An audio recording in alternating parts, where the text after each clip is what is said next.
की नींद में दिया सुलाए, अपनी सेना का नाश देख के इंद्र भाग के जान बचाए। युद्ध में इंद्र को जीत तारिका, स्वर्ग पे लिया अधिकारी जमाए। बन गया तीनों लोक कमाल के, दुराचार दिया है फैलाए। लगा धर्म की जड़ें काटने, साधु संतन को मरवाए। पापी पाप लगा है करने।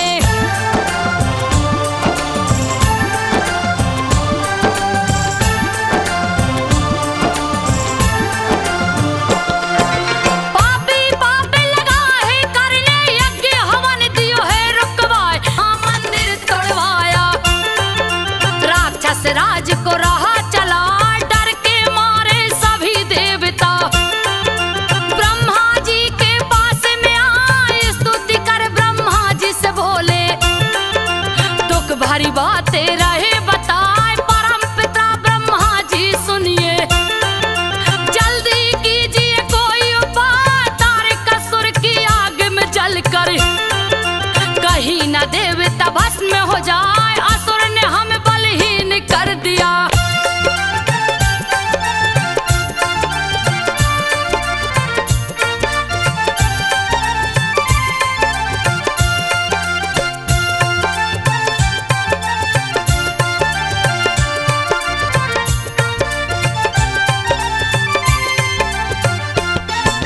असुर ने हमें बलहीन कर दिया, निर्बल करके रहा सताए। विष्णु के चक्र पे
समाधि शिव जी लगाए, कामदेव ने धनुष उठा कर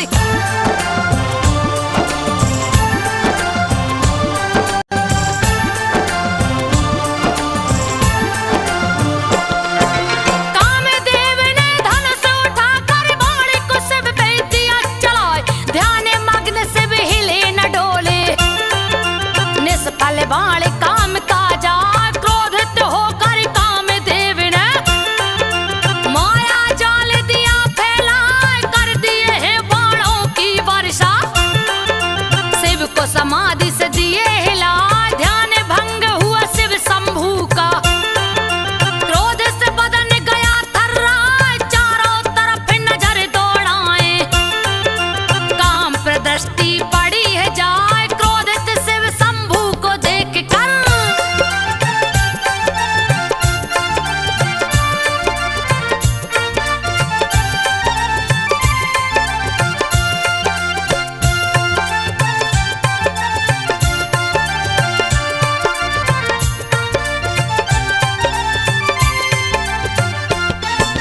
क्रोधित शिव शंभू को देख कर कामदेव भय से थर्रा, तेरे नेत्र के तीसरे नेत्र से निकली भयंकर ज्वाला, हाय प्रलय अग्नि ने कामदेव को पल भर में ही दिया जला, तीनों लोक में आग लग गई, केवल आग ही आग दिखाए, देवता की शिव की स्तुति, कामदेव नहीं बचने पाए, सफेद पड़ गया रति का चेहरा, गिरिधरन में मूर्छा खाए, पति के पास में जा पहुंची है,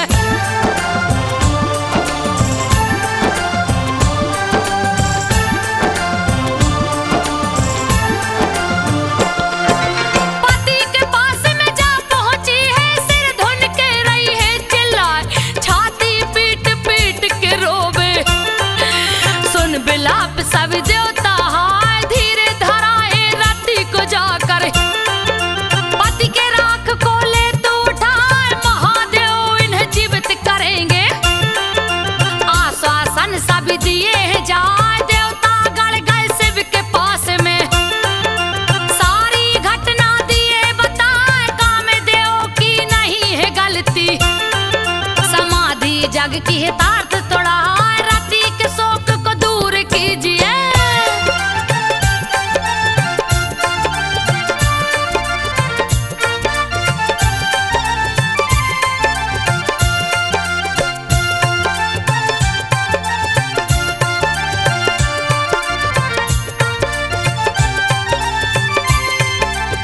रति के शोक को दूर कीजिए, देवता शिव से अर्जी लगाए, देवताओं की व्यथा को सुनकर शिव शंभू बोले हर साय, कृष्ण की पत्नी रुक्मणी होगी, उसका पुत्र प्रद्युम्न कहा, कामदेव ही प्रद्युम्न बनेंगे, तुमसे शादी लेंगे रचाए, आशीर्वाद तुम्हें देता हूँ, तेरा पति तुझे मिल जाए, काम वास हो सबके हृदय में, ऐसा कर देता हूँ उपाय, सारी सृष्टि चलती रहेगी,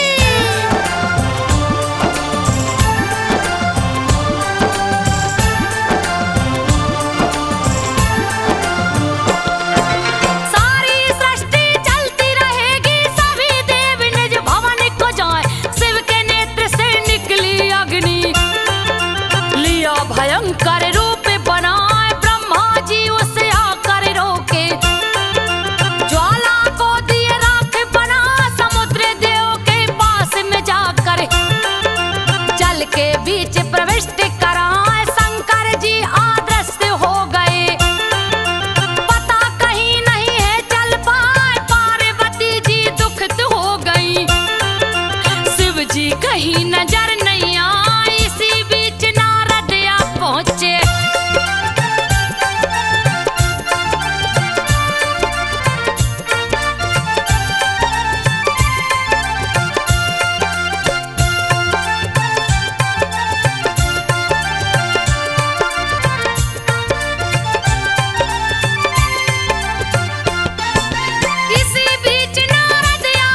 पापी से बोले हर साय पार्वती का वरण कीजिए, नहीं तो देवी अनर्थ हो जाए। पार्वती ने तप के बल पर दिया है तीनों लोग हिलाए, अब से शादी का हट कर बैठी।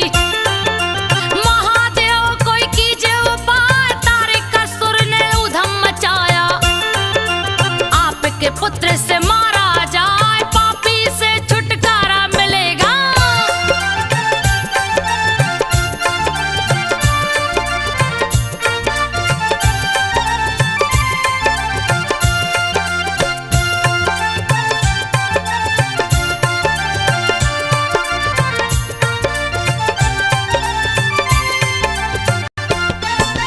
पापी से छुटकारा मिलेगा यदि आप प्रभु शादी रचाएं। देवताओं की वाणी सुनकर शिव शंभु बोले हर साय विवाह की इच्छा मेरी नहीं है, फिर भी शादी लूंगा रचाए। उसका कष्ट मैं देख न सकता, जो भी मेरे शरण में आए। आप लोग निज ग्रह को जाओ, रचता हूँ मैं कोई उपाय। देवता लोग निज धाम को आए, शिव दिए मौन समाधि लगाए। पार्वती की कठिन तपस्या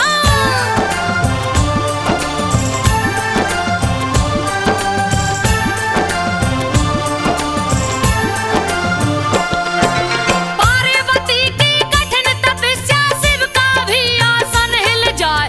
हिला आसन जब शिव शंभु का, सत ऋषियों को लिए बुलाए। सत ऋषियों से शिव जी बोले, बात को सुन लो ध्यान लगाए। पार्वती की ले तू परीक्षा, मेरे तरफ से तो ध्यान टिकाए। बहुभांति बेलिए परीक्षा, फिर भी ध्यान टिकर ना पाए। महादेव ही मेरे पति हों, तुझे की कोई इच्छा ना। सत्य ऋषि पार्वती से बोले,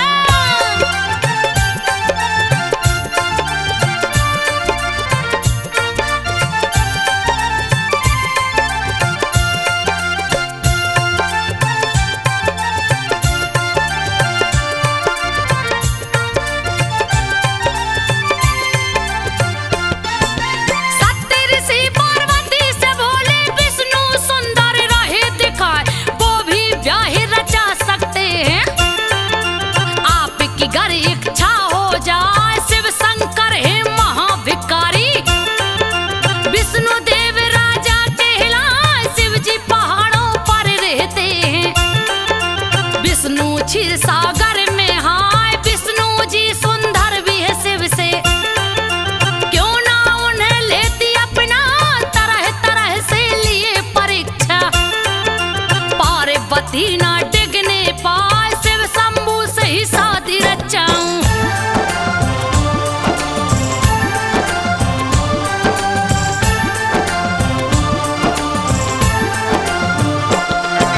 शिव शंभु से ही शादी रचाऊं, पार्वती ने दिया बताए। सफल परीक्षा हुई है उनकी, देगा न सत्य ऋषि भी पाए। बहुत से लोगों ने ली है परीक्षा, कोई सफल ना होकर आए। सत्य ऋषि हिमवान के घर गए, जा करके उनको समझाओ। माँ की शादी शिव से करा दो, बात को सुन लो ध्यान लगा।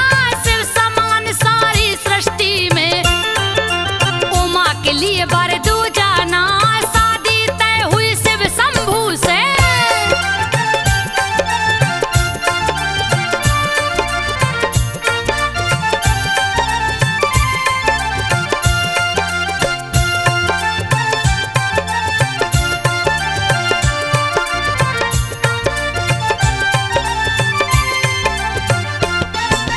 शादी तय हुई शिव शंभु की। दिनवारी सब गया रखाए, सत्य ऋषि शिव जी से आकर सारी बात वो दिए बताए। शादी की शुरू हुई तैयारी, शिव जी ने देवताओं को पठा। देवता संग दानव भी जुटे हैं, मंडप विश्वकर्मा जी सजाए। तीनों लोग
दासी सखियों संग आए ब्राह्मण वेदोच्चार कर रहे।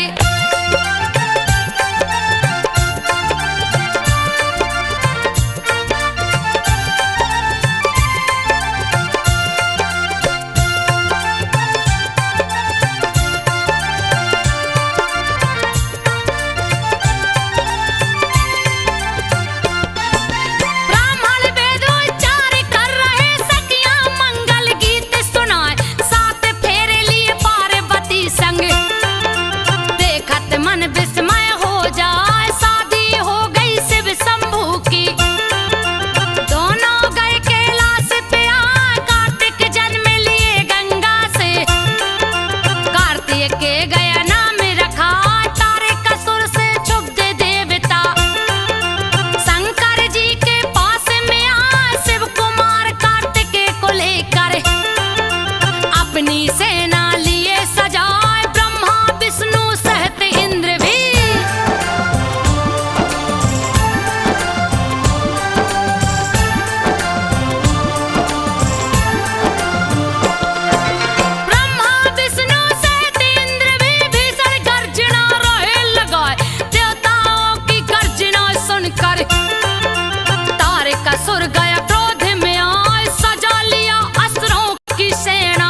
चलिए भी कपड़े लाए, सुंदर कांवर भी ले आना, पूजन सामग्री लेना है, मैं भी तो हूँ शिव की पुजारिन। चलिए शिव को पूजा जाए, साथ चले दोनों देवघर नगरी।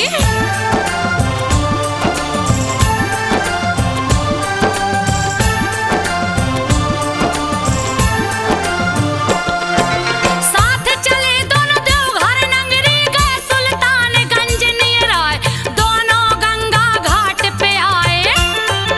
घाट की शोभा न वर्णी जाए, उत्तर वाहिनी गंगा मैया, पल में पाप को देती मिटाए, अजगेवी का पूजन करके गए गंगा के तट पे आए। गंगा तट पे सुंदरी बैठी, सुंदर गए गंगा में समा, लगा लहरों के बीच खेलने।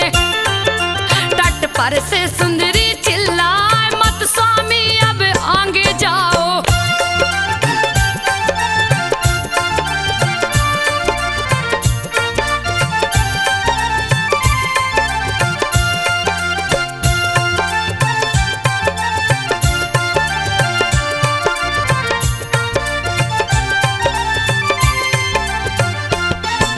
मत स्वामी अब आगे जाओ, तट पर से सुंदरी चिल्लाए, धक धक दिल मेरा धड़क रहा है, कहीं ना अनहोनी हो जाए, फिर भी नहीं माना है सुंदर।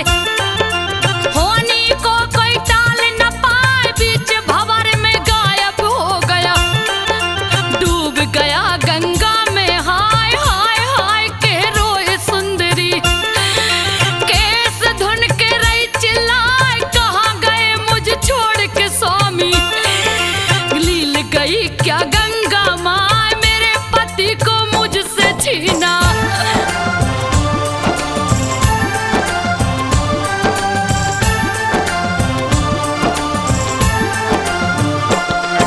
मेरे पति को मुझसे छीना, कैसा बदला रही चुका है, पल भर में सब लुट गया माता, उजड़ गई दुनिया मेरी। हाय कैसी तू माँ है रे गंगा, तनक भी तुझको दया नया, अपने तन को खुद भी पीते। पगली काली अभेस बना, तोड़े डाली कांवर को अपने, नदी की धार में दिया बहाए, कौन संभोले घर को जाऊंगी। कह कर दिया छलांग लगा, बीच धार में लगी डूबने।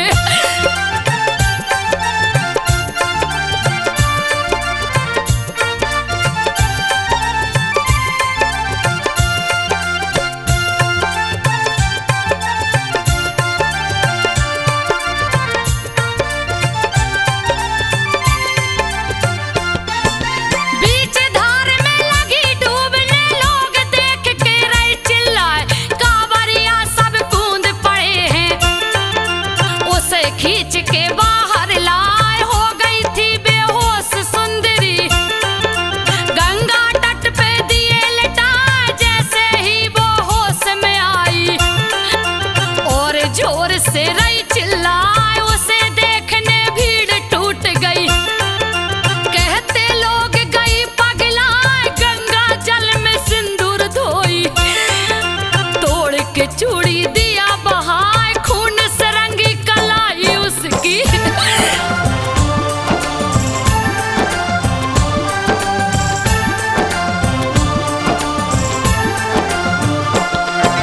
खून से रंगी कलाई उसकी, कोस रही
सुइया पर आए, सुइया पर मिले योगी बाबा।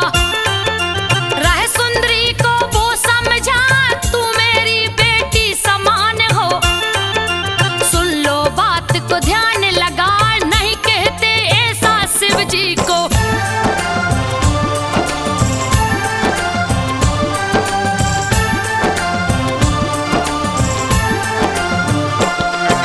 नहीं कहते ऐसा शिव जी को, गंगा भी है तेरी माँ। गंगा और शिव जी मिल करके तेरे पति को लेंगे बचाए, विधवा नहीं सुहागन है तू। क्यों ऐसा लिया भेष बनाए, भक्त है सुंदर महाकाल का। नहीं सकता उसे काल चबाए, मौत के मुंह से खींच लाएंगे। शिव लीला कोई ना पाए, मुझको हो उपदेश पढ़ाते। कह के पत्थर लिया उठाए, साधु के मस्तक पर मारी।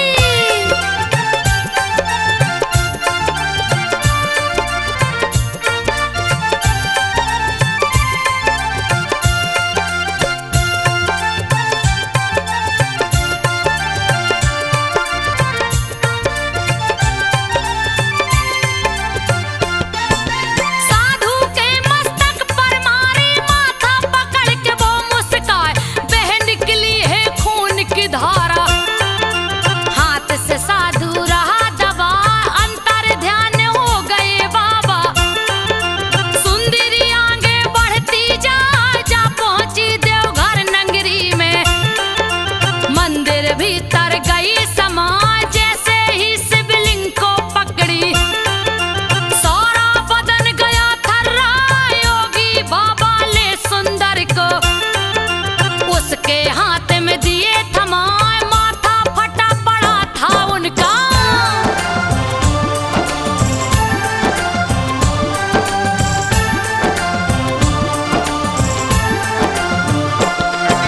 माथा फटा पड़ा था उनका, सुंदरी को कुछ समझ न आए। पकड़ी बाबा के पैरों को, आंखों में आंसू भर आए। बाबा अंतर ध्यान हो गए, सुंदर सुंदरी को समझा। गंगा जी में मगरमच्छ ने पकड़ लिया था मुझको, हाँ मुंह फाड़ के निगल गया वो। तब तक साधु बाबा आए, किए प्रहार त्रिशूल से उस पे। मगरमच्छ को